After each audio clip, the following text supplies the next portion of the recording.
Information Network. A crash in downtown Atlanta, the 101 Southland at 4th Street. A vehicle pinned up against that right-hand wall, and that's causing really tough driving on Alameda Street. In Hollywood, you got the movie premiere tomorrow night, so Hollywood Boulevard is closed between Orange Drive and Highland Avenue. Try using Franklin or Sunset instead. And a crash in Santa Fe Springs on the 605 north end of Slauson Avenue has shut down the carpool and the 2 left-hand lanes. The 605 just comes to a halt right around the 105. Crash in Anaheim's on the shoulder 91 Eastman for brokers, and that's open not. NetSpend All Access. Get the mobile banking account with perks that add up. Banking services provided by an account established by Pathward NA. Member FDIC. Deposit account opening is subject to registration and ID verification. Terms and costs apply. This is the KBLA Sports Minute with their best game of the season with a 20-point win over the Boston Celtics. Paul George had a game-high 26 points. The Celtics are staying in town to play the Lakers tonight. Jackson State wide receivers coach T.C. Taylor will replace Deion Sanders as Jackson State's new head football coach. The arrest of University of Texas men's basketball coach Chris Beard is further proof that misbehavior or criminal acts by sports figures is not always limited to athletes. Beard was arrested on charges of felony assault on a family or household member. He was placed on indefinite suspension without pay. Texas is ranked number 2 in the country in this week's AP poll. No debates, no speculation, just the info you need. That's your KBLA Sports Minute. I'm Ray Richardson. This sports report was brought to you by MVP Accident Attorneys. When it comes to your settlement, we're slam dunk. Call 833-MVP-WINS or check their website at themvp.com for a free case review. When you're the victim of a car accident, hiring the right law firm can be the difference between a rewarding settlement and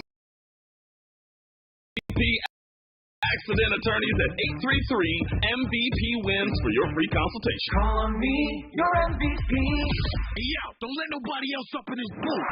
Excuse me. Now that I have your attention, may I ask you this question? What image comes to mind when you hear the word homeless?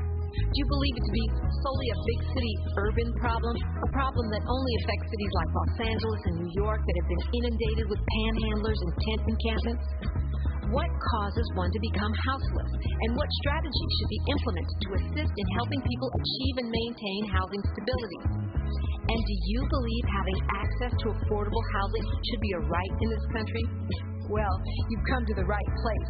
You're listening to LA's all-new progressive talk radio station of the people, by the people, for the people.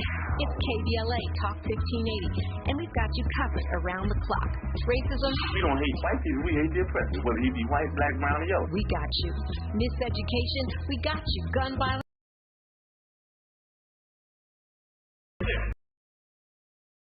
A black-owned and operated, evidence-based alternative radio station for progressive, open-minded people like you and me. Welcome home, L.A. We're all in this together. It's KBLA Talk 1580, broadcasting from the heart of L.A.'s Leimert Park. We've got a lot to talk about. You can't do it unless you believe that you can do it.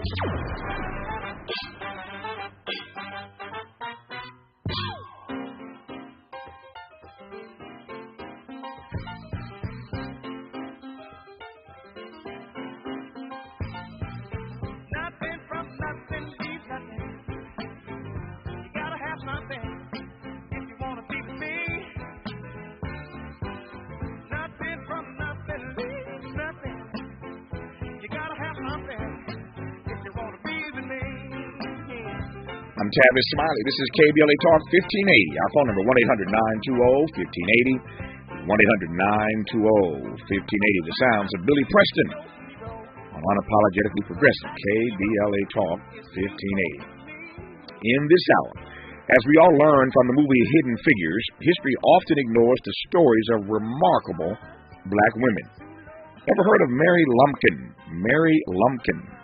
For years, Mary Lumpkin was forced to bear her enslaver's children and then help him run his slave jail in Richmond, Virginia.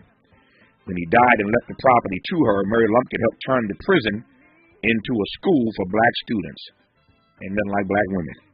And she helped to establish in the process one of America's first HBCUs, Virginia Union University.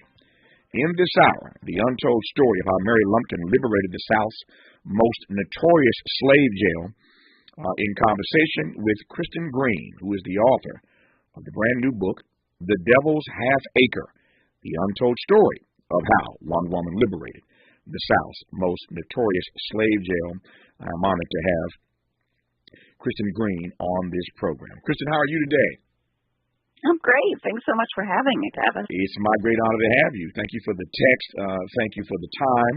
And I look forward to this conversation over the next 60 minutes. There's a lot to talk about regarding one Mary Lumpkin, and I'm just delighted to be in dialogue with you. Let me start with the obvious, at least for me, which is how and why this story became so important to you, Kristen Green. Well, I had just moved back to Virginia, the state that I'm from, and I was working for the Richmond Times Dispatch, filling in for another reporter when I was asked to cover an effort by activists to preserve a black burial ground in Richmond. And while I was working on that, trying to do some research to understand this burial ground, I realized that a slave jail had been located right next to it. And I didn't know what a slave jail was or a slave trader was at that time. But I was reading this story in the Smithsonian Magazine.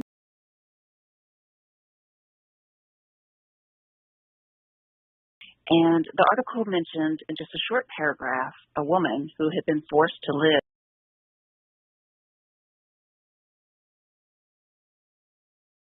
with Robert Lumpkin, the slave jail owner.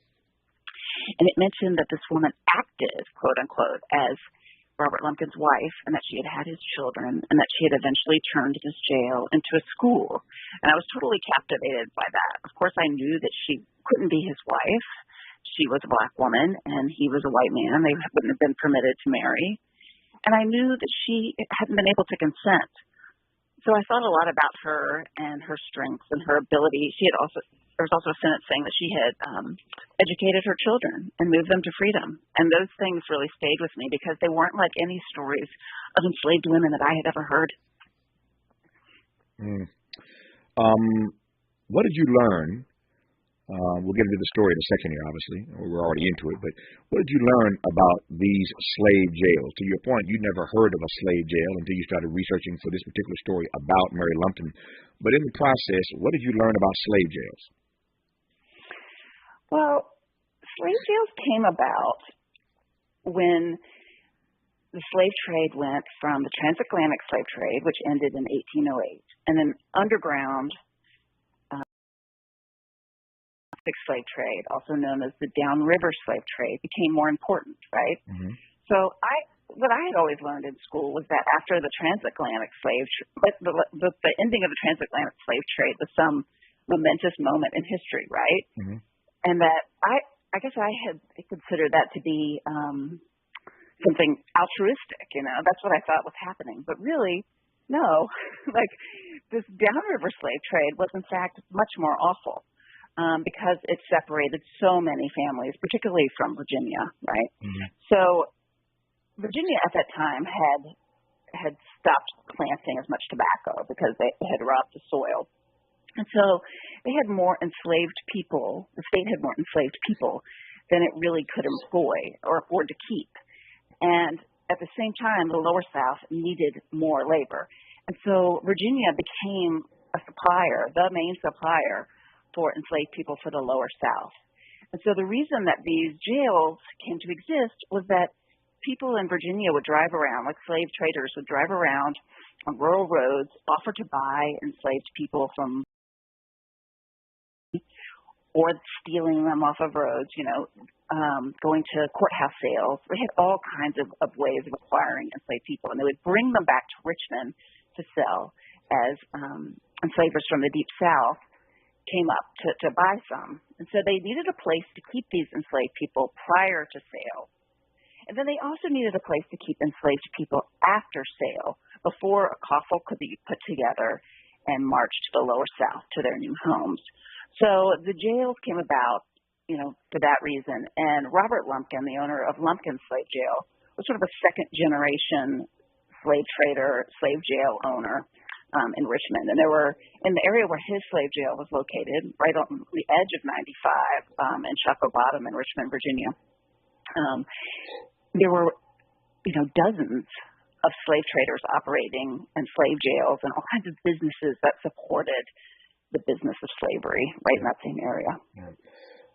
This conversation is necessary, and for me, I can't speak for those of you listening, but this conversation is necessary, and for me, these conversations can be difficult to have at times because it just reminds me and you, I suspect, of the dehumanization of our ancestors, and that makes it difficult to navigate through some of these conversations. But there are two thoughts that come to mind as Kristen Green was sharing the story, the backstory of what these slave jails were, what their purpose was for, and how they came into existence. Two things came to mind while she was telling that story. Number one, for those of you who have been to Africa and had the honor of visiting the slave castles, my very first visit was to the Elmina slave castle in Ghana on a trip to Africa with Maya Angelou that you've heard me talk about in my career. I write about it in my book, My Journey with Maya. My very first trip to Africa was carrying Maya Angelou's bags. I was just a kid, and she took me to Africa. And when you stand in that door of no return, inside those wet and damp and dark dungeons that they call slave castles, it does something to your spirit and to your soul that I cannot describe. I don't have a language to describe what that feels like to stand in that door of no return.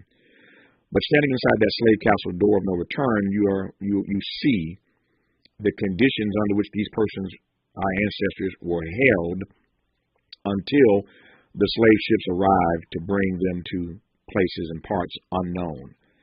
So she's talking about these slave jails. My mind goes back to Africa, to Ghana, and the comparison between the slave jails and slave castles is pretty powerful for me. The second thing I thought about as we jump into this conversation with Kristen Green about the story of Mary Lumpkin is that we're talking about Virginia, and you may have just learned something, that Virginia was the state, the Commonwealth of Virginia was the state that supplied most of the slaves or Africans who would become slaves. Virginia was the supplier. They supplied more slave labor to the South than any other state. And it just occurred to me, given that Mary Lumpkin was black and Robert Lumpkin was white, as you heard Kristen say earlier, and my mind went to the story of the Lovings. You've seen the movie. This is the same state of Virginia, where it was the Loving couple that eventually forced into law the fact that people could marry interracially. Just an interesting sort of connection of the dots I wanted to make here as we move forward. Mary Lumpkin could never have known, Robert Lumpkin could never have known that years later, that very same state, that Commonwealth of Virginia, would be the place out of which we would have case law. Virginia v. Loving.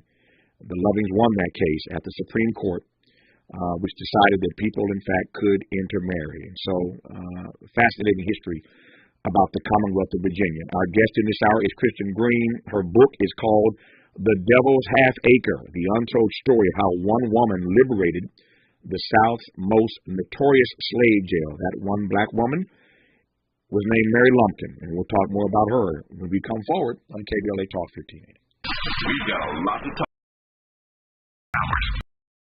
More of Tavis Smiley when we come forward. Okay, so here's the truth about December 17th and why you should register on DionRamble.com. Okay, get ready. DionRamble.com and why you should register for a free event about contracts. December 17th to be with me, Rambo, and my special guest. First of all, if you don't have a lot of contracts right now, you need to be there. Like, the whole new year is coming in. I've been doing these events for a while now. Every event has over 500 minority business owners there. So if you haven't attended, you need to attend. And if you have attended, you probably already started winning contracts because the event's free. December 17th is a Saturday. It's only for 2 hours. My special guest can only talk up to 6 minutes. And these are the mayor's office, LA counties talking about contracts, the city, DionRamble.com. So if I haven't convinced you, December 17th, to come to DionRamble.com and register, I really don't know what else to do. It's all about contracts. DionRamble.com, DionRamble.com. Where can you wrap up your holiday shopping and unwrap the holiday spirit? Lowe's, actually. Explore the wonder of Winterfest at Lowe's. Find unbeatable deals on unbeatable gifts like the latest tech. A Google Nest Smart Thermostat was $129. Or save $100 on a Blackstone 30-inch flat-top grill, now $299. Celebrate the season and check off all of your holiday shopping at Lowe's. Home to any possibility. Offer valid to 12/24 while supplies last. The Venture X card from Capital One gives you more of what you love, like premium travel benefits and access to Taylor Swift tickets. Oh, I do love her. Earn 5 times miles on flights and 10 times miles on hotels through Capital One Travel. Enjoy your stay at Suite 13. Whoa, 13? That's Taylor's lucky number. Plus, get access to Taylor Swift The Eras Tour, presented by Capital One. Maybe I'll see you there. The Venture X card from Capital One. What's in your wallet? Terms apply. See CapitalOne.com for details. Central Neighborhood Health Foundation is a full-service network of federally qualified health care centers that serves local communities throughout Los Angeles, Riverside, and San Bernardino counties. CNHF clinics provide low-cost to no-cost, compassionate, comprehensive, quality health care, which includes primary care services for chronic disease and diabetes management, pediatric and women's services, preventive care, vision and dental screenings, COVID-19 testing and vaccines, flu vaccines, behavioral health, HIV, and substance use services. Virtual telehealth visits are available from the comfort of your home with highly qualified physicians. CNHF also provides peer support specialist training and help with housing navigation. Central Neighborhood Health Foundation. Your wellness is our priority. Comprehensive care built on trust and respect. For more information, visit cnhfclinics.org or call 213-536-5815 today to locate a clinic near you. Interrogating your assumptions and expanding your inventory of ideas. Let's get back to Tavis Smiley on KBLA Talk 1580. Let's get back to Kristen Green on KBLA Talk 1580. She is the author, the fine author of a powerful new book called The Devil's Half Acre, the untold story of how one woman liberated the South's most notorious slave jail. I opened this conversation 18 minutes ago by saying that I love movies like Hidden Figures because they remind us of the remarkable stories of black women that we've never heard of. And here's another story that you will be aware of by the time this hour is over with Kristen. It is a story of Mary Lumpkin, and so I'm delighted to have Kristen on in this hour to unpack this for us. So, Kristen, I'm going to help navigate our way through this hour. I'm going to follow you, but let me start with this. So where does your research begin? You told us earlier when I asked you, how this became your story to tell. You told us how you stumbled onto the story. Tell me more now as we advance this conversation about where your research begins. Sure. Well, I was hesitant to tell this story of Mary Lumpkin. I thought it was super important because she is one of 2 million girls enslaved in the American South, right? And most of us only know stories of enslaved women who escaped. Women, the woman that comes to mind that I learned about as a child was Harriet Tubman. Of course. And, of course, her story is remarkable, but it's not representative of most enslaved women because most enslaved women would not leave their children. So instead, there are a wide range of stories of the kinds of lives that enslaved women lived. But I feel like as children, we are taught that the way we were taught enslaved women's stories are kind of combined to make one narrative, right? And so growing up, I feel like I thought about enslaved women as sort of a monolithic group. But in fact, they are individuals with their own unique stories. And to me, Mary Lumpkin's was a really unique story. And it was made especially challenging to tell because of the systemic erasure of enslaved women's stories, right? White men and women made sure that they were erased by leaving the names of enslaved people off of important documents, denoting them with hash marks on plantation records. Their names were not listed on the federal census. They separated enslaved people from their children and their parents and sold them to the lower South alone, making their family ties impossible to trace. They often gave enslaved people new names to obscure their identities, and they prevented them from learning to read and write, so it made it impossible for them to hand their stories down the way that white men and women could, orally, right? Mm-hmm. So starting out, looking for information about her, there was so little that it was really challenging. But I had these markers, right? I knew that her 2 oldest children were educated in Massachusetts. I knew they had gone to Philadelphia, and I knew that she was buried or had spent time in New Richmond, Ohio. So I had these markers that enabled me, and I knew that she had been at the Devil's Half Acre at Lumpkin's jail for a period of time. And so I started out trying to confirm who her children were, how long she had been in Richmond, and looking at the school in Massachusetts that her children attended, going to Philadelphia, pulling property records. I used all kinds of scraps of information to try to pull her story together. I used census records. I used shipping records. I untied the red ribbon from which government red tape got its name to reveal crumbling court documents. I read birth and death records, property records, wills, cemetery records, school archives. I used all kinds of newspaper articles and advertisements for Robert Lumpkin's jail. I used military records.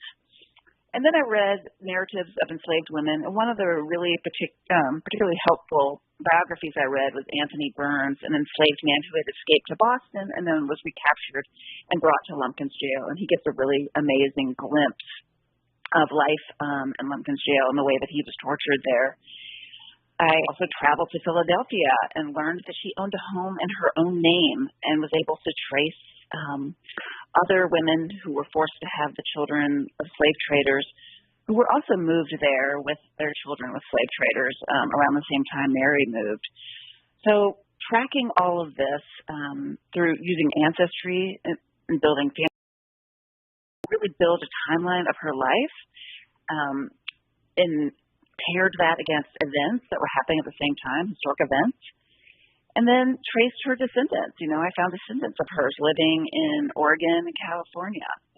So this son went unturned trying to tell the story of her life. And there's still quite a bit we don't know about her, but I think the things we do know about her show just how remarkable she was and how important it is to tell stories like hers. Because the Harriet Tubman story I think about as like a very masculine style story of escape. She has a pistol on her hip. She's wading through mud. She's sleeping under bushes. She's using the moonlight to guide her. And this is a different kind of story of escape. This is a story of a woman using her own agency to secure an education well in advance of emancipation and to secure freedom for herself, with nothing more than her own self-determination. Yeah. I'm going to paint a portrait of, allow you to paint a portrait of Mary Lumpkin when we move forward in this conversation. But let me just pause for a second because, excuse me, there's something I want to say to you right quick. And I'm saying it to you, but I'm saying to many others who have done similarly. But the nation owes, to my mind, a debt of gratitude to researchers and historians like you who go through all the painstaking research that you just described. That's why I asked that question. I want the audience to get a better understanding of what it takes to write a book like this. I've written some 24 books, but I've never written a book like this where it requires this level of, again, painstaking research and travel.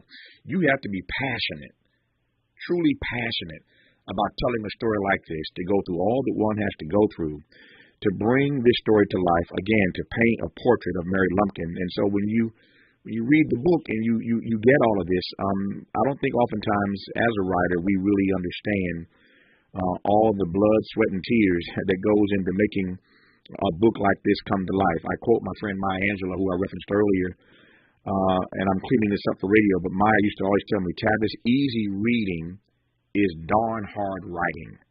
Easy reading is darn hard writing. And so when we read a book like The Devil's Half Acre, and we see Mary Lumpkin sort of come to life, and then you look up a few years from now, there may be a movie, and you are just excited, and you love the movie as you love Hidden Figures. Somebody did the research to make that possible, and I want to just take a pause here to say thank you for all that you went through to bring this story to life. For those who don't understand, and they will when they get the book, but since you referenced it, and I've, of course, quoted the title already, why is the book called The Devil's Half Acre? Let's explain that right quick, and I got some questions to jump from there. Oh, sure.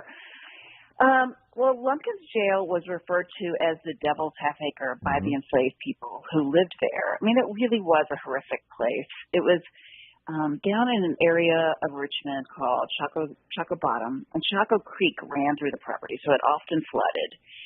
It was kind of a big compound that had Lumpkin's jail as a huge part of it, but it also had a home where he lived, and Mary Lumpkin and the children likely lived with him. It had a place to house visiting enslavers and visiting slave traders, and a place to feed them. He also made it part of his work to torture or punish enslaved people for a fee. So that was like, he had, what would you call them? Like steel attachments on the floor where enslaved people could be tied down and flogged. So he really provided all the horrific elements of the slave trade, slave sales right there on his property. And so, it was surrounded by tall fences and tracking dogs. It was a really disgusting, dirty place, and with a really disgusting, dirty slave trade taking place there. And so enslaved people call it the Devil's Half Acre. Yeah. Now, I wanted to, want just people to understand why it's called the Devil's Half Acre, and now you understand. If black folk are nothing else, we are more than creative. And these black folk who were forced to live there, they are the ones who termed it and called it the Devil's Half Acre. Gotta love the creativity, the narrative creativity of black people, but that's where that name comes from, the Devil's Half Acre, from the people who were forced to inhabit this very nasty, ugly space. I'm looking at my clock here. I've got news, traffic, and sports in about 2 minutes. On the other side, we'll start to paint this portrait specifically of who Mary Lumpkin was, how she got connected to Robert Lumpkin, and we'll work our way up through her children being educated and the school that, because of her work, got established. We'll get to all that on the back half. Let me ask you right quick, though, in the 2 minutes I have here now.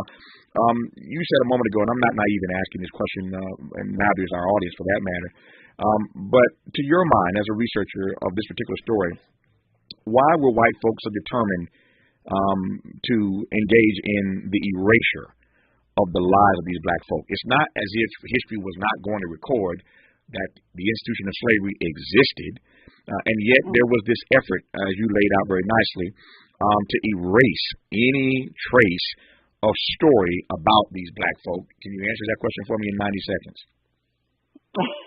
I could try. Yeah. I mean, if you think about Richmond specifically as as the heart of the Confederacy, after the Civil War, they erected these statues, these Confederate statues, to losing generals. Sure. Like the black newspaper here termed it Losers Lane, like a whole street full of statues to Confederates.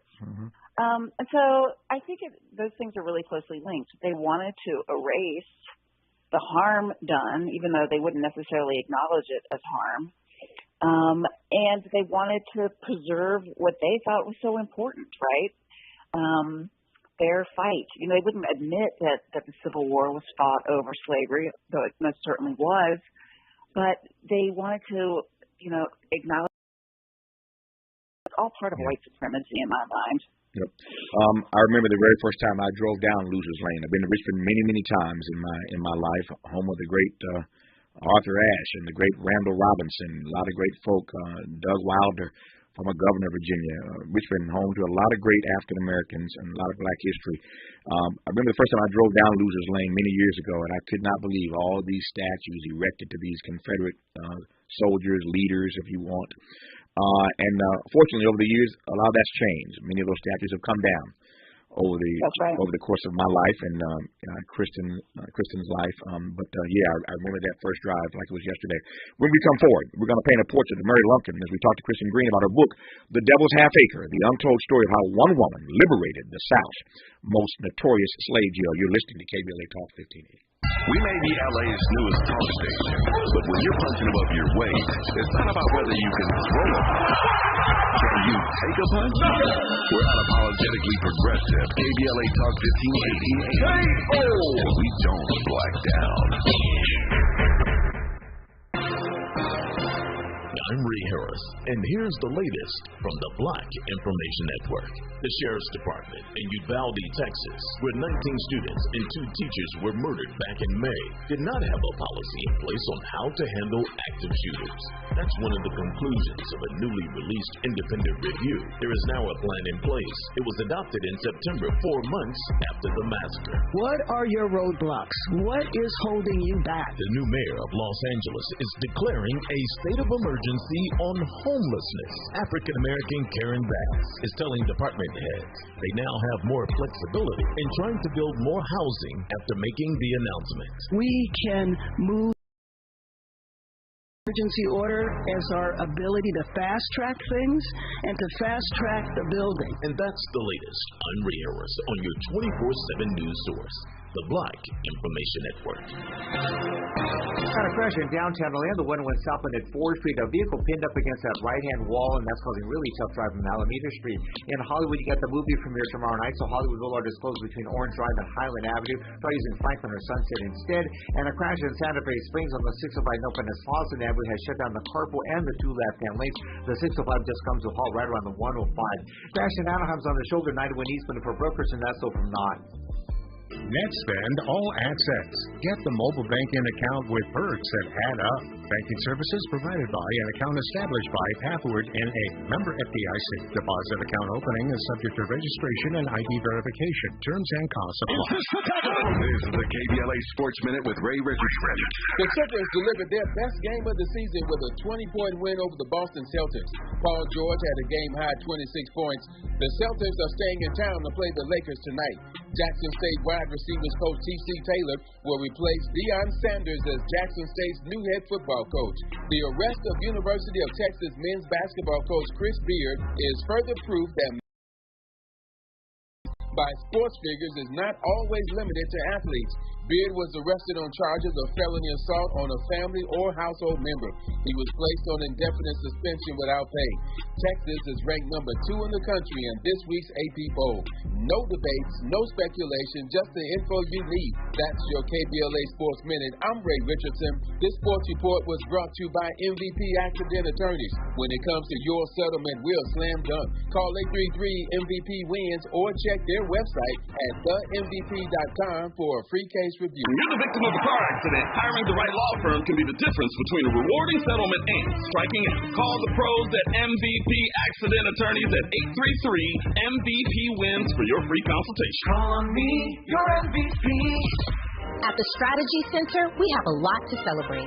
Join us Saturday, December 17th, 12 noon to 4 p.m. for our annual holiday block party at Strategy in Seoul, located at 3546 Martin Luther King Boulevard, Los Angeles 90008 on King Boulevard, 1 block east of Crenshaw. Featuring food from Earl's on Crenshaw, Afro-Cuban drumming with Richard Marquez, and ornament making for kids of all ages, and more activities for children. Help us celebrate 33 years of fighting anti-black policies. Public transportation for everyone in LA, and 50% of all public and private jobs set aside for black applicants. Did I mention a live DJ and karaoke? You do not want to miss this. Join us on December 17th from 12 to 4 p.m. at Strategy in Seoul, 3546 West Martin Luther King Boulevard. Visit our website for more information and RSVP to www.thestrategycenter.org. Special Needs Network Incorporated, together with Assembly Member Isaac Bryan, cordially invites you to Christmas Care Exchange in the Park, Sunday, December 18th from 11 a.m. to 2 p.m. in Lamert Park, located on 43rd Place in Crenshaw. Experience a day of giving, love, community, and support. There will be celebrity guests, arts and crafts, resource fair, and more. Come take a picture with Santa. Enjoy the DJ. This is a free event open to the public Sunday, December 18th, 11 a.m. to 2 p.m. Don't miss the Christmas Care Exchange in Lamert Park, located on 43rd Place in Crenshaw. This is the season of giving, and the Special Needs Network, together with Assembly Member Isaac Bryan, wants to bless you Sunday, December 18th, 11 a.m. to 2 p.m. There will be toys for all kids up to 18 years old. Children must be present. See you Sunday. Thanks to our sponsors, Let's Behold, The Butterfly Effect, and SEIU 721, State Council on Developmental Disabilities, Niagara Water, Lakeshore Learning, Beach Cities, Beta Gamma Nu, Casa Lopez, and Los Fabulocos. We knew you'd stick around. This is LA's home for progressive talk radio.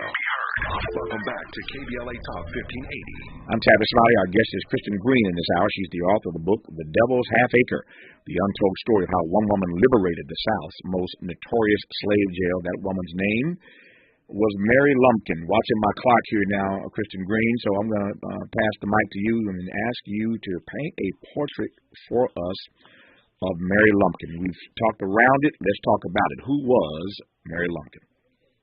Oh, I'd be happy to. I just wanted to real quickly give Raymond Boone, the late editor of the Richmond Free Press, credit for the Loser's Lane here in Richmond, Virginia. Mary Lumpkin was born in Virginia in 1832. So she was born decades after the transatlantic slave trade had been banned and that domestic or downriver slave trade had risen up. She was enslaved by Robert Lumpkin perhaps as early as 1840 when census records show that he had an enslaved child in his possession. She was likely the multiracial child of an enslaved woman and her enslaver, a relative of her enslaver, or an overseer. She was described as fair-faced and light-skinned. And at this point, it's unclear who her family was and whether she was sold away from all of her family or if perhaps she was sold with, a sister or mother or father.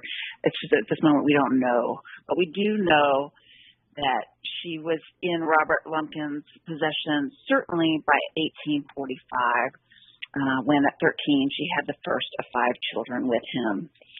Those children born to her were born enslaved, like her, because Virginia law mandated that the status of children would follow the status of their mothers. And you can probably understand why Virginia changed the law from British law, which allowed children to follow the status of their father. Mm-hmm. If children followed the status of their mother, then fathers could not be held liable for paternity claims. And they also could father children and at the same time increase their slave holdings. So that's how they had arranged the law here. So because enslaved, that also meant that they were really vulnerable. They could be seized if Robert Lumpkin fell into hard times, especially if he had used them to borrow other money, right? But even if he didn't, they could be taken without his consent if he was over-leveraged.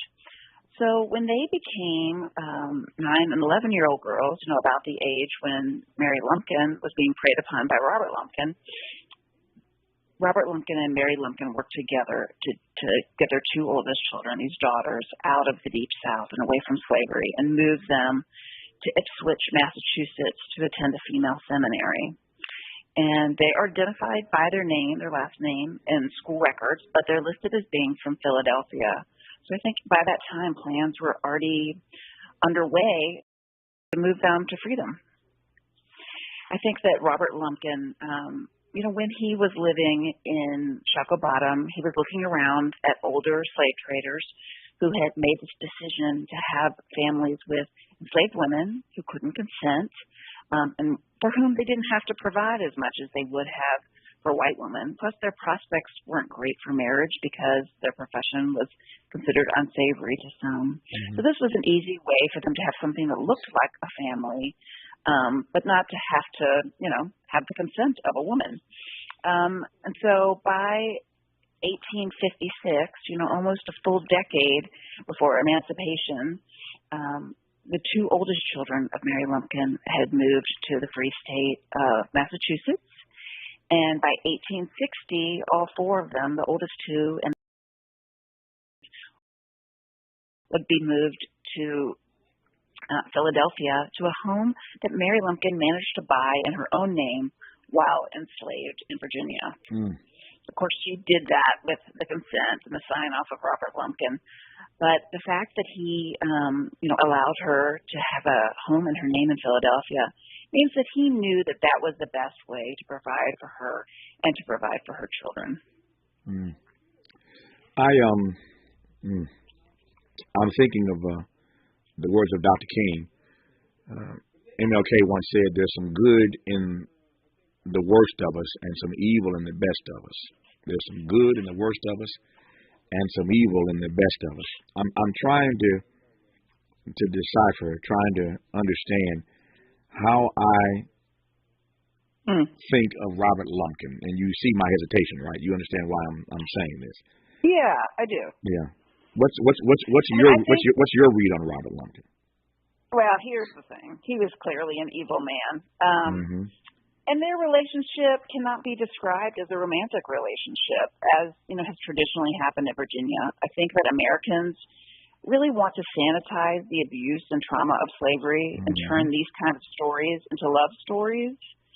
They want to make Virginia enslavers, this is white people I'm talking about, want to make Virginia enslavers benevolent and kind. But I think it's an American pathology to take something deeply despicable and try to make it romantic. We have a lot of models because these stories have not been shared widely. We don't have a lot of models to look at. And so I know that people look at Thomas Jefferson and Sally Hemings and want to make that romantic. And it really wasn't, you know. So I mean, I guess I defer to a black descendant of Mary Lumpkin, Dr. Olivia Huron, who's a professor at Howard University, who says that she doesn't think that he did this because he loved the children. I mean, it's possible that he did, but Dr. Huron says that she thinks that he did this because he wanted something from Mary Lumpkin, and Mary Lumpkin was negotiating with him. I mean, her belief is that when Mary Lumpkin was forced to have these children, the children became her priority. And she told Robert Lumpkin, the stories she heard from her ancestors were that Mary Lumpkin told Robert Lumpkin, you can do what you want with me, quote, but these children have to be free. Yeah, so that's how I look at it. I look at it that he was doing what Mary Lumpkin asked of him as part of their negotiations. Two things in response to that. Number one, I just paused because that answer that you just gave, the story you just told about how her descendant views this relationship is arresting because it speaks to the depth of love that black women have for their children. It is, and I don't have a language as a recipient of that love from my mama. I know what that feels like, and to hear her descendants describe the depth of her love for her children. You can do what you want with me, but not my babies. Not my babies. Right. And again, it just none of us. I said to somebody the other day in a speech to a group of people the other day, in fact, that we are who we are because somebody loved us. Every one of us, we are who we are because somebody loved us. But when you get exposed, when you are the recipient, the beneficiary of that kind of love, where your mother does everything she can to protect you, no matter what is happening to her. It's just hard to define and describe the depth of that kind of eros, that kind of love. The other thing I thought about while you were talking and answering that question is I'm really glad that you came the way you came. My job is to ask questions. I never know where the person is going to go with it. But I'm so glad that you did not turn this into a romantic love story. I said, please don't go there, Kristen Green. Please don't. My audience is going to be up in arms if you go the romantic love story route. But I just teed it up to see what you thought of Robert Lumpkin. But I'm glad you chose the right door. Let's put it that way. Yeah. Yeah, Dr. Huron says that she pretends that, quote, I am descended from her alone. Right? Yeah, she didn't want to be descended from Robert Lumpkin. But I think you're right. The protective nature of that relationship was it's something that really stands out for me. Yeah.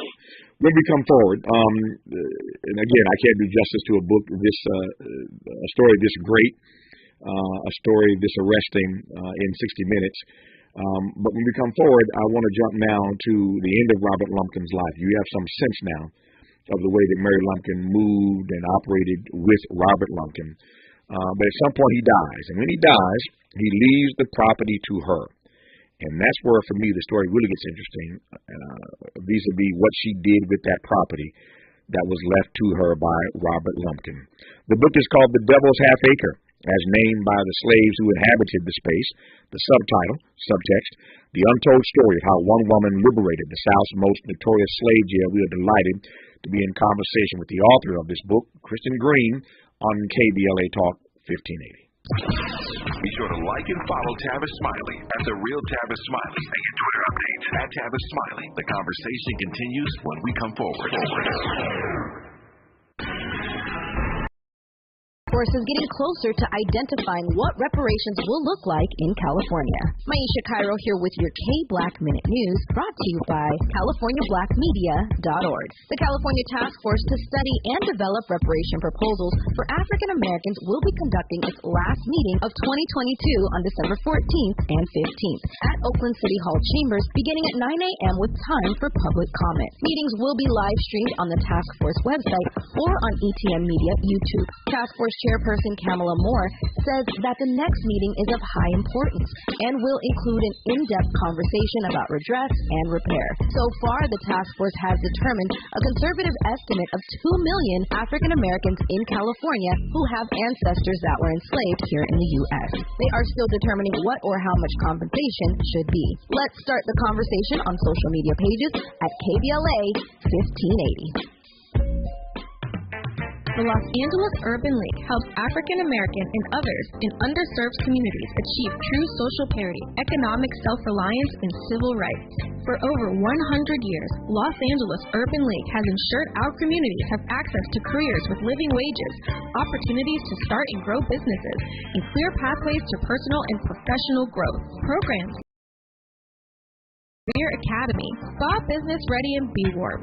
The Black Wealth Attainment and Retention Program are examples of the ongoing events designed to make our centennial mission to rebuild Black Wall Street right here in LA a reality. To sign up for our newsletter or to support the Los Angeles Urban League with your time, talents, and donations, visit laul.org. That's laul.org. The Los Angeles Urban League is a proud sponsor of Urban Family Focus, Saturdays at 7 a.m. on KBLA Talk 1580. Bring in the new year with Ted Williams. He's coming to Ontario in the Toyota Arena December 30th. And in Los Angeles in the Microsoft Theater December 31st. I don't know what I'm going to do about this light bill. Just hit the blunt one time and see if it don't change your perception of what's important in your life. I don't know what I'm going to do about this light. I got 12 candles. I've been waiting to burn them. He's back with an all-new show. It's the award-winning comedian, Ted Williams. Just so you knew they was lying. They said that don't even make mathematical sense. They said there's a chicken wing shortage, but we got plenty thighs. Ted Williams with his special Tony Roberts, Anthony Springs, and Kitty Ricky in Ontario. Get tickets at Ticketmaster. In Los Angeles at AXS.com. Bring in the new year with Chad Williams. Less BS per broadcast. Fewer microaggressions per megawatt. KBLA Talk 1580. So Mary Lumpkin, as we have discovered and established in this conversation with Christian Green, author of the book The Devil's Half Acre, we've learned that Mary Lumpkin was forced to have the children of a brutal slave trader named Robert Lumpkin on the premises of his slave jail known as the Devil's Half Acre. Eventually, Robert Lumpkin passes away. He leaves this property to Mary Lumpkin. What happens next, Christian Green? Well, I think he tried to sell it, and no one was really buying that property in this part of Richmond that was, in the floodplain and had this terrible history. So she ended up having a conversation on the street with a man named Nathaniel Culver, a white man from the north who was involved with the American Baptist Home Mission Society. And he had been, working for many months to try to secure a permanent location for the Richmond Theological School for Freedmen, and found that white property owners in Richmond just weren't interested in selling or renting their property in order for black people to be educated in Richmond. And whether this conversation that Mary Lumpkin had with Nathaniel Culver on the street was someone in her church, or it was just happenstance, he did happen upon this. He came upon this group of women, including Mary Lumpkin, and told them what he was struggling with, trying to find a place for his school. And she said, I think I can help you. And she ended up renting the jail to Nathaniel Culver and the American Baptist Home Mission Society for 3 years. And they cleaned it up and ripped the cell what do you call them? The cell blocks. Yeah. The cell blocks, Yeah. right, off of the windows. And turned that property into a school for black men to be trained as pastors and to get a general education. So totally transformed the property from the devil's half acre to God's half acre. God's half acre. And what did Mary Lumpkin do? Did she remain in Richmond on the property when she sold that space? What did she do? She ended up going back to Philadelphia, where all of her children had stayed after the Civil War ended. At the end of the Civil War, she came back to Robert, back to Richmond, back to the jail. I don't know if that was an agreement or she needed money or what exactly drove her to come back, but she did, and he died within a year and left her the property. She returned to Philadelphia with them temporarily and then moved to New Orleans, where a good friend of hers, a young enslaved woman that she had met at the jail, who did work for her at the jail, had been taken to New Orleans by another slave trader, and she'd had a similar life to Mary Lumpkin. They remained friends all that time, and so Mary Lumpkin went down to New Orleans to be with her friend, who was also widowed by that time. And from there, she moved to New Richmond, Ohio. I believe that she married an Army soldier, probably a black soldier, and lived the rest of her years in this little town called New Richmond, which I just love. That the place where she spent all those years. But it was a really cool little abolitionist town with a lot of women who had stories like hers, mixed-race women who had been forced to bear the children of their enslavers. That is fascinating. She went from Richmond ultimately to a place called New Richmond, in a different state, of course. And at what age had she achieved by the time she passed away? She was 72. 72, yeah. When we come forward in our remaining moments with Kristen Green, we will talk about what she regards as the legacy, the ongoing legacy of one Mary Lumpkin. I can tell you part of it, and you've already figured it out. That land that she sold to that freedman school for black men to learn, be educated, to become preachers, turned into Virginia Union University. And that school, that HBCU, still exists even today. You're listening to KBLA Talk 1580. We don't try to be all things to all people. We just remain true to who we are. You're listening to KBLA Talk 1580. KBLA Talk 1580 invites you to join us in celebrating the season of giving by being part of the solution. As we enjoy great food, family, warmth, and well wishes in whatever our festive tradition may be, we share the beauty of the season by reaching out to the less fortunate. Please help us to help others with the KBLA Cover the Houseless Cozy Community Coat and Blanket Drive. All you have to do is drop off new or clean, gently used winter coats and blankets in the KBLA lobby during business hours, now through December 20th. All to unsheltered individuals and families experiencing houselessness. Simply bring your donation to 4434 Crenshaw Boulevard in Los Angeles, near Vernon Avenue, from 9 a.m. to 5 p.m. weekdays. That's 4434 Crenshaw in historic Leimert Park. During the holidays and every day, let's remember, we keep us safe. We keep us warm. We are the safety net.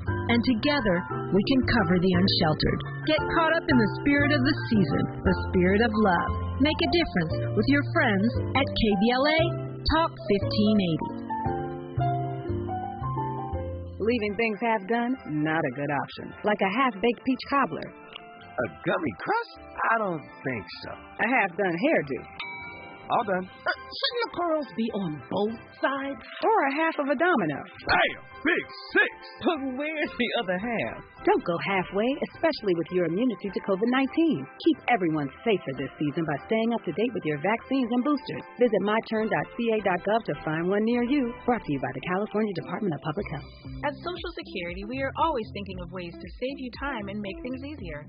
That's why we created My Social Security. A My Social Security account allows you to access your earnings history and benefits information, request a replacement proof of income letter, estimate and apply for benefits, and more. Save time. Go online. Open a My Social Security account at ssa.gov/myaccount. Social Security. Securing today and tomorrow. Produced at U.S. taxpayer expense. At Cedars-Sinai, we're honored to be named the #1 hospital in California and the #2 hospital in the nation in U.S. News and World Report's Best Hospitals Honor Roll. We're also proud to be named #1 in 6 specialties in Los Angeles. Thank you to our physicians, nurses, academic leaders, and thousands of other team members who bring their best to Cedars-Sinai every day. Learn more about our top-ranked care at cedars-sinai.org. Let's unpack a little bit more with Tavis Smiley. The conversation continues right now. Before I give Kristen Green the last word here in this conversation about the enduring legacy of Mary Lumpkin, just a little stuff that I know from my years of doing what I do. I didn't know all of this, but I know some of this. I want to just put a finer point on what she did by making a wise decision to allow these black men to be educated on this property that turned it from the devil's half acre to God's half acre and the establishment of one of the first HBCUs, Virginia Union. These are some of the folk, thanks to Mary Lumpkin, who graduated from Virginia Union. L. Douglas Wilder, the first elected African-American governor in the nation. Samuel Gravely Jr., the first African-American admiral in the U.S. Navy. My dear friend, now gone, the Reverend Dr. Wyatt T. Walker, pastor of Abyssinian Church in Harlem, and chief of staff to Dr. King. Randall Robinson, founder of Trans-Africa.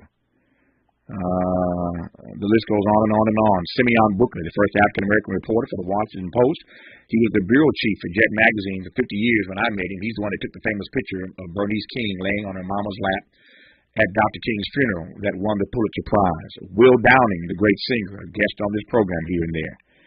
Dr. Benjamin Elijah Mays, the president of Morehouse, who was president there when King went to school there as a student at 15. And for those of you basketball fans, remember Charles Oakley?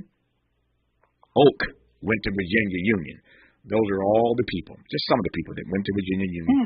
In the last 2 minutes I have, Kristen Green, just for my audience, I wanted to share some names I know would resonate with them that are all graduates of this great school because of Mary Lumpkin. But to your mind, what is the enduring legacy of Mary Lumpkin?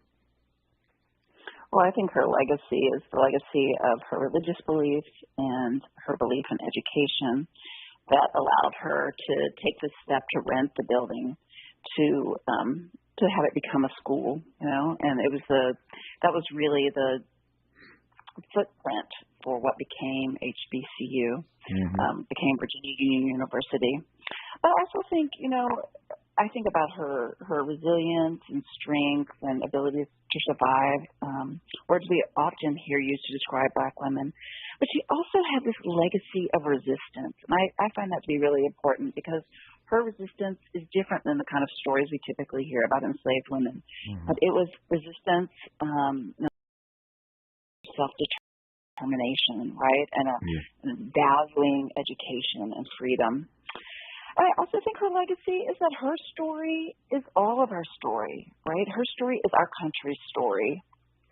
And so I hope that our readers will see that the story of Mary Lumpkin is really the story of America. It is a story of resiliency, a story of resistance, and that is the story of most black women that I've met in my life. Resiliency and resistance. The book is called The Devil's Half Acre, The Untold Story, now known to you. It ain't untold no more to this audience, but it's called The Devil's Half Acre, The Untold Story of How One Woman Liberated the South's Most Notorious Slave Jail. It ought to be a movie we shall see. The author of that book is Kristen Green. Kristen, once again, thanks for your hard work, your research to bring the story of Mary Lumpkin to us, and I appreciate the conversation. I appreciate your interest. Thanks so much for having me, Tavis. My great delight. Hour 3 of Tavis Smiley. When we come forward after news, traffic, and sports, you're listening to KBLA Talk 1580. KBLA 1580 Santa Monica. I'm Doug Davis.